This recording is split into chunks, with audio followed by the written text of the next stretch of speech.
welcome back. John Lampley on the horn, everybody. Folks, come on. Folks, my first guests tonight are comedians, actors, and cultural connoisseurs you know from their award-winning podcast, Las Culturistas. Please welcome back to The Late Show, Matt Rogers and Bowen Yang.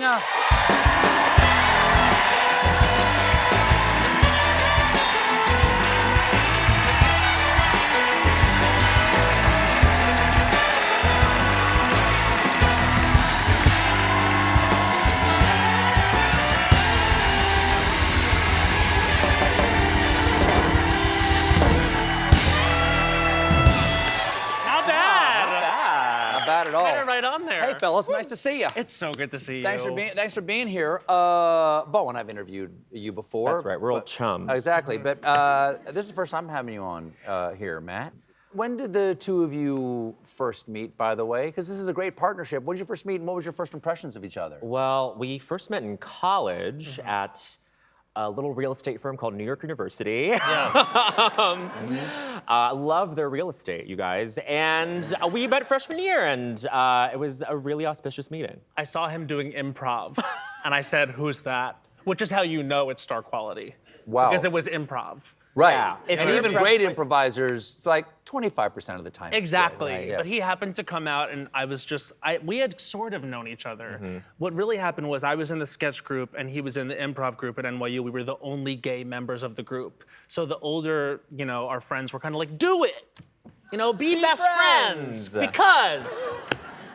They were because you guys were in that club. Yeah. And so we were like their little gay Ken dolls, and they were like, you're playing together. They were like, come on, whatever it's gonna be. Sure. And then we were like, we're not just gonna be friends just because we're gay. Cut to us being off book on the same Taylor Swift song 15 minutes later. Yeah. We're just friends because we were gay. Yeah, well, it worked out. That's nice. But I also think he's nice and smart and talented and gay. That's true, obviously. Yeah. It all checks out.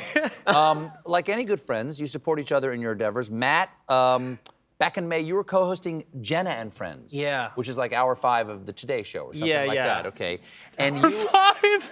So many hours, So many hours. Yeah. They're all fantastic, though. They're great hours. I think I've been on there. Yeah. I'm not sure. Yeah, no, it's hard to know at this point. Right, you throw a rock, you hit an hour You of and the Jenna Today Show. Hager-Bush were FaceTiming with Bowen. Yes. And you got interrupted in the most interesting way. Yeah, so basically, I was just like cold calling him. The bit was, does your friend pick up the phone? And lo and behold, he did. Yeah. He was actually on set with Anne Hathaway shooting a sketch. We were shooting something for Anne Hathaway's Vogue cover. Yeah. And then I pick up especially when my best friend FaceTimes me. That's a different vibe, right? Yeah, it's like, oh, this is. Is he in trouble, you're thinking? Is he in trouble? Do I have to bail him out? And so I picked up, and then it happened to intersect with something very, very important. We have the clip right here. This is what happened. Rain or shine, he's your 2 a.m. phone call. Rain or shine, and I don't do that for most of my friends. I love.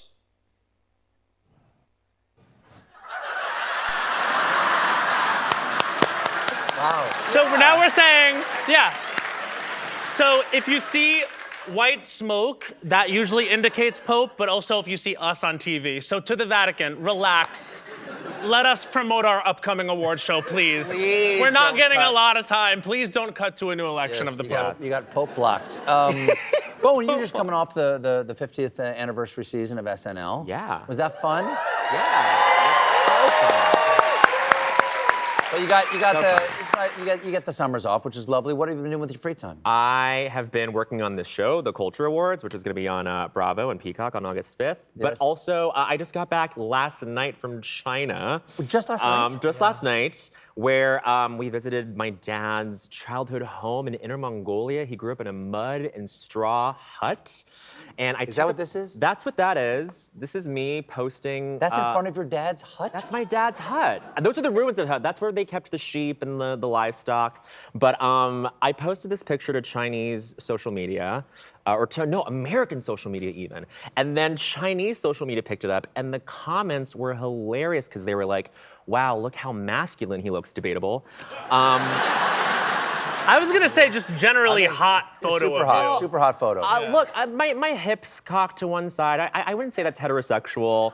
But they were saying that I took Chinese medicine, which is a euphemism, I guess, an internet slang in China for when a gay person butches it up a little bit. And Really? so They call it Chinese medicine? They go, oh, he really took Chinese medicine, which is like he's really code switching. He's a straight guy now that he's in China. And as someone who failed conversion therapy, I want to announce to everybody that I will be doing acupuncture. It works, we hear. It works. We hear it works. Yeah.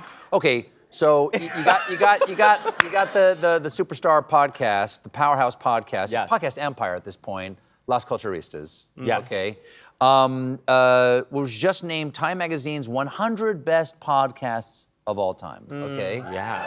Congratulations. Thank you. That's Time. That's not Newsweek. That's Time. That's time. That's Time. Of all okay. times. Of all times.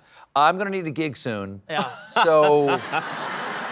Sell me on podcasting. Is it fun? I mean, the truth is, like, you have to know we were probably 100 on that list. So you start one and we're getting bumped. Yeah. Like, almost certainly. All right, good. That's comforting. But just be yourself. Yeah? Is it hard, or is it just like this, but with no pictures? You know what, honestly, is the reason why it's successful? And this is, I think we both agree, because we started it in 2016, and the one thing we knew was that no one would listen.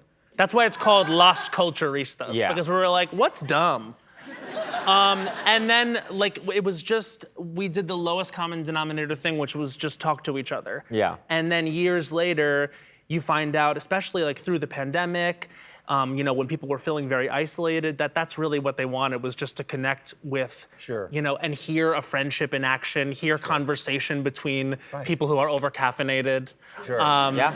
And Yeah. so I really think that is the secret sauce, is just, whether it's just you, whether it's you and a friend, as long as it's real. Yeah. And I think if Stephen Colbert were to start a podcast, I have a pitch for you, which is just, Okay. I think you and Evie go on dates, your wife Evie should just go on dates and then just either like turn the microphones on during the date or just like recap us, because Dates with each other, right? dates with each other. Well, I don't know. what's Or that's up authentic to you guys. I don't know. Okay, just What wanna be feels clear. right to you in your 'Cause that relationship? scared me Yeah, for a yeah, little yeah. bit right there. I don't know. That sounds really sweet to me. I don't know how you guys feel about that. Sure. Done. You produce it? I would love to produce it. Be We part would of love the to Las have you under our Culturistas umbrella. empire? Yes. That'd be LCU, we fantastic. call it. We have to take a quick break, but we're right back with more Matt Rogers and Bowen Yang. Everybody, stick around.